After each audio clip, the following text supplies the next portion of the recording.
Në kulmin e sezonit turistik, IKMT ndërmerr një aksion në Bregdetin e Radhimës dhe Orikumit për të prishur molet. Edhe pse në këtë periudhë këto plazhe janë ndër më të frekuentuarat, kjo nuk e ka penguar IKMT-n që të zbarkojë fat dromat në Bregdet dhe në prani të qindra pushuesve të vijojë aksionin për këto mole pa leje. Përveç se momenti të gabuar të aksionit, këto mole ishin thyer edhe në problem për pushuesit. Sipas IKMT, janë identifikuar 75 minimole, të cilat shumë shpejt do të hiqen, pasi pengojnë qarkullimin e ujit dhe janë shndruar në vend grumbullim mbeturinash. Edhe vetë pushuesit ankohen se ndërtimet pa kriter e kanë prishur plazhin në Bregdetin e Vlorës.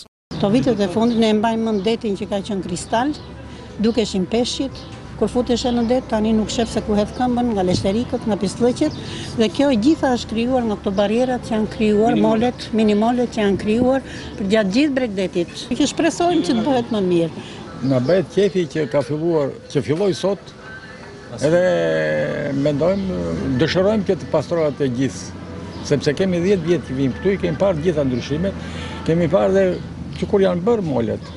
Sot më bëj qefi sepse po shikoj që ka ndërhyr i nuku, po bën dhe pastrime e kësaj cepit këtu. Po biles po menoja që thash lëviz. Uji ka qenë, ky cepit ka qenë i pistë, me thënë drejtën, realitet ka qenë i pistë, sepse edhe era ka ndiku, po ja, gjitha i mali madhe atje me mbeturina. Pas Radhimës dhe Orikumit, aksioni do të shtrihet në të gjithë vijën bregdetare të qytetit të Vlorës, ku veç moleve pritet që të prishen edhe objektet e ndërtuara pa leje.